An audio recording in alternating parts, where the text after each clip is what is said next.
Iran America യുദ്ധഭീതിയിൽ ലോകം. Iran തലസ്ഥാനമായ ടെഹ്റാനിൽ America Israel സംയുക്ത മിസൈൽ ആക്രമണം നടന്നു. യൂണിവേഴ്സിറ്റി സ്ട്രീറ്റിലും ജോംഹൂരി മേഖലയിലും വൻ സ്ഫോടനങ്ങൾ ഉണ്ടായി. ഇറാൻ പ്രസിഡന്റിന്റെ വസതി ലക്ഷ്യമിട്ടും ആക്രമണം നടന്നതായി റിപ്പോർട്ടുണ്ട്. ആയത്തുള്ളു ഖമനേനിയെ സുരക്ഷിത കേന്ദ്രത്തിലേക്ക് മാറ്റിയിരിക്കുന്നു. ഇറാനും ഇസ്രയേലും വ്യോമപാതകൾ അടച്ചു. ഇറാനിലെ ഇന്ത്യക്കാർക്ക് വിദേശകാര്യ മന്ത്രാലയം മുന്നറിയിപ്പ് നൽകിയിട്ടുണ്ട്. സായ്കുമാറും പിയ സുനിലും വിവരങ്ങൾ നൽകും. സായ്കുമാർ, എപ്പോഴാണ് ഇറാന് നേർക്ക് ഇസ്രയേൽ അമേരിക്ക സംയുക്ത ആക്രമണം നടന്നത്? ഇപ്പോൾ രണ്ട് മേഖലകളിൽ മാത്രമല്ല, പലയിടത്തും വ്യാപകമായി മിസൈലുകൾ പതിച്ചു എന്നുള്ള വിവരങ്ങൾ കൂടി പുറത്തു വരുന്നു. സായ്കുമാർ, തീർച്ചയായും സ്മൃതി, വലിയ ഒരു ആശങ്കയുടെ റിപ്പോർട്ടുകളാണ് ലോകമാധ്യമങ്ങളിലൂടെ ഇപ്പോൾ പുറത്തു വന്നുകൊണ്ടിരിക്കുന്നത്. പശ്ചിമേഷ്യ ആകെ ഒരു യുദ്ധഭീതിയുടെ സാഹചര്യത്തിൽ തന്നെയാണ് കടന്നു പോകുന്നത്. ഇന്ന് രാവിലെ 8:30 കൂടിയാണ് ഇങ്ങനെ ഒരു ആക്രമണം നടത്തിയ കാര്യം ഇസ്രയേൽ സ്ഥിരീകരിക്കുന്നത്. അവരുടെ വിദേശകാര്യമന്ത്രിയായ ഇസ്രയേൽ കട്സ് തന്നെയാണ് ഇങ്ങനെ ഒരു ആക്രമണം തങ്ങൾ നടത്തിയതായി, അതായത് ഇതൊരു മുൻകരുതൽ എന്ന രീതിയിൽ ഇങ്ങനെ ഒരു ആക്രമണം നടത്തിയെന്നാണ് ബ്രേക്കിംഗ് വാർത്തയിലേക്ക് കൂടി പോകുന്നു. സായ്കുമാർ, ഇറാൻ തിരിച്ചടിക്കുമെന്ന് വ്യക്തമാക്കുകയാണ്. ഇറാൻ ഉദ്യോഗസ്ഥന്റെ പ്രതികരണമായിട്ട് റോയിറ്റേഴ്സ് ന്യൂസ് ഏജൻസിയാണ് റിപ്പോർട്ട് ചെയ്യുന്നത്. തിരിച്ചടിക്കുള്ള തയ്യാറെടുപ്പിലാണ് ഞങ്ങൾ എന്നാണ് ആ പ്രതികരണം. US ഇസ്രയേൽ സംയുക്താക്രമണമാണ് എന്ന് സ്ഥിരീകരിച്ചുകൊണ്ട് തന്നെയുള്ള പ്രതികരണമാണ്. അപ്പോൾ തിരിച്ചടി ഇസ്രയേലിലേക്ക് മാത്രമാകുമോ എന്ന സംശയം കൂടി വരികയാണ്. സായി, തീർച്ചയായും സ്മൃതിനെ ഏറ്റവും ആശങ്കയോടുകൂടി ലോകം ഉറ്റുനോക്കുന്നത് ഇറാൻ എങ്ങനെയാണ് ഇനി ഇതിലൊരു തിരിച്ചടി നൽകുക എന്നുള്ളത്. നേരത്തെ തന്നെ ഇറാൻ പല തവണ പറഞ്ഞതാണ്, ഏതെങ്കിലും തരത്തിൽ തങ്ങളുടെ മണ്ണിലേക്ക് കടന്നു കയറി ആക്രമിച്ചാൽ അതിന് അപ്പോൾ തന്നെ യുക്തമായൊരു തിരിച്ചടി നൽകും, അതിന് എല്ലാ തരത്തിലും തങ്ങൾ സജ്ജരാണ് എന്നാണ്. അമേരിക്കയുടെ വലിയ കപ്പൽ പട സേനാ വിന്യാസമൊക്കെ ഇറാന് ചുറ്റും അണിനിരക്കുമ്പോഴും ഇറാൻ അതിലൊന്നും കൂസാതെ ഏതെങ്കിലും തരത്തിൽ തങ്ങൾക്ക് നേരെ അണിനിരന്നാൽ അതിൽ ആക്രമണം നടത്തും എന്ന് പറഞ്ഞതാണ്. ആ ആക്രമണം ഇപ്പോൾ ഇസ്രയേലിന്റെയും അമേരിക്കയുടെയും ഭാഗത്ത് നിന്ന് ഉണ്ടായിരിക്കുന്നു. അത് സ്വാഭാവികമായും ഇറാന്റെ ഒരു മറുപടി എന്തു തന്നെയായാലും ഉണ്ടാകും. ഇസ്രയേൽ തന്നെയാണ് അത് ഏറ്റവും ആദ്യം പ്രതീക്ഷിക്കുകയും ചെയ്യുന്നത്. അവർ വലിയ ഒരു സന്നാഹം തന്നെ അതിനായി അവിടെ എടുക്കുന്നു. മുഴുവൻ പൗരന്മാർക്കും ജാഗ്രതാ നിർദ്ദേശം നൽകുന്നു. രാജ്യമാകെ ഒരു അടിയന്തരാവസ്ഥ പ്രഖ്യാപിക്കുന്നു. സ്കൂളുകളും ഓഫീസുകളും എല്ലാം അടച്ചിടുന്നു. സുരക്ഷിതമായ ഇടങ്ങളിലേക്ക് മാറാൻ അവരുടെ പൗരന്മാരോട് നിർദ്ദേശം നൽകുകയാണ്. അമേരിക്കയും അവരുടെ സൈനിക താവളങ്ങളുള്ള ഏതെങ്കിലും ഒരു ഗൾഫ് രാജ്യത്തെ സൈനിക താവളത്തിലടക്കം ഇറാൻ ആക്രമണം നടത്തുമോ എന്ന് ആശങ്കപ്പെടുന്നുണ്ട്.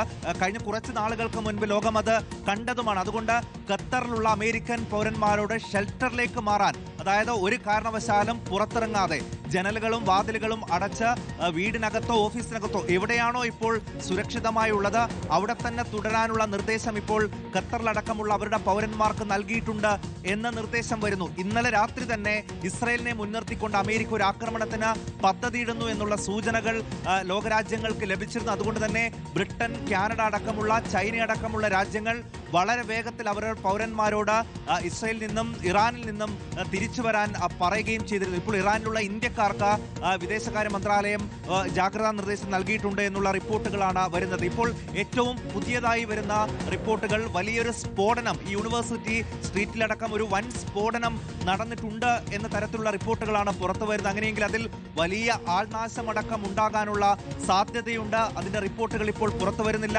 ഇറാനിൽ ഇന്റർനെറ്റ്, മൊബൈൽ സേവനങ്ങളെല്ലാം പൂർണ്ണമായും നിശ്ചലമായ ഒരു സാഹചര്യമാണുള്ളത്.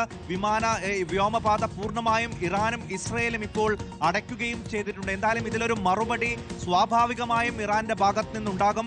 അതെങ്ങനെയാണ് ആ മറുപടി എന്നുള്ളതാണ് ഇനി അറിയേണ്ടത്. ഇസ്രയേലിൽ സ്കൂളുകളടക്കം അടയ്ക്കുന്നു, അവിടുത്തെ കെട്ടിടങ്ങൾ, ഓഫീസുകൾ എല്ലാം അടയ്ക്കുന്നു. എന്തായാലും ഇപ്പോൾ ഇന്ത്യ അടക്കമുള്ള രാജ്യങ്ങൾ അവരുടെ പൗരന്മാർക്ക് ജാഗ്രതാ നിർദ്ദേശം നൽകുകയാണ്. സുരക്ഷിത സ്ഥാനങ്ങളിലേക്ക് മാറണം എന്ന നിർദ്ദേശം വളരെ പെട്ടെന്ന് തന്നെ ഇപ്പോൾ നൽകുന്നു. ഇസ്രയേലാണെങ്കിൽ ഒരു സൈറൺ. ഇപ്പോൾ ഇറാനിൽ ഈ രണ്ട് നഗരങ്ങൾ, ഈ യൂണിവേഴ്സിറ്റി സ്ട്രീറ്റിലും മറ്റു നഗരത്തിലുമാണല്ലോ റിപ്പോർട്ട് ചെയ്യപ്പെടുന്നത്. അതാണ് അൽ ജസീറ റിപ്പോർട്ട് ചെയ്യുന്നത്. പക്ഷെ അവിടുത്തെ ലോക്കൽ മീഡിയ വേറെ പ്രദേശങ്ങൾ കൂടി എടുത്തു കാണിക്കുന്നുണ്ട്.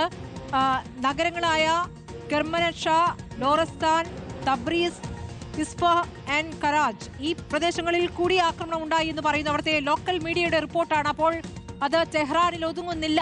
സായ്കുമാർ. സ്മൃതി, ഇപ്പോൾ വരുന്ന ഏറ്റവും പ്രധാനപ്പെട്ട കാര്യം രണ്ടാം ഘട്ട ആക്രമണത്തിനും അമേരിക്ക തയ്യാറെടുക്കുന്നു എന്നുള്ളതാണ്. അപ്പോൾ ആദ്യഘട്ടത്തിൽ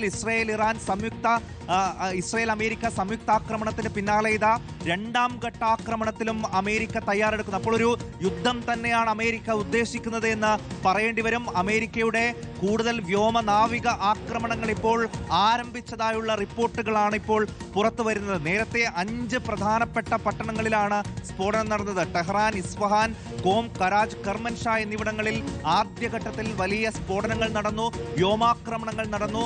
അവരുടെ പരമോന്നത നേതാവ് ആയത്തുള്ള അലി ഖമൈനിയുടെ ഓഫീസിന് സമീപം വരെ സ്ഫോടനം നടന്നു. അവരുടെ പ്രസിഡന്റിന്റെ ഓഫീസിന് നേരെ നടന്നു. ഇന്റലിജൻസ് ഓഫീസുകൾ ആക്രമിക്കപ്പെട്ടു.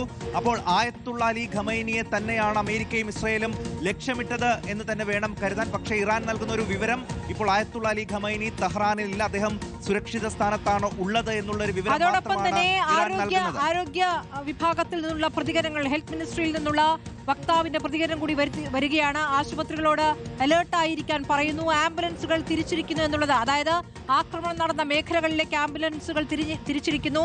നിരവധി പേർ പരിക്കേറ്റിട്ടുണ്ടാകാം, ആളപായം ഉണ്ടായിട്ടുണ്ടാകാം. ആ കണക്കുകളൊന്നും ലഭ്യമായിട്ടില്ല. എന്തായാലും രണ്ടാം ഘട്ടാക്രമണത്തിന് ഇസ്രയേലും അമേരിക്കയും തയ്യാറെടുക്കുന്നു എന്ന് പറയുമ്പോൾ തിരിച്ചടിക്ക് തയ്യാറെടുക്കുന്നു എന്നുള്ള ഇറാന്റെ പ്രതികരണം വരികയാണ്.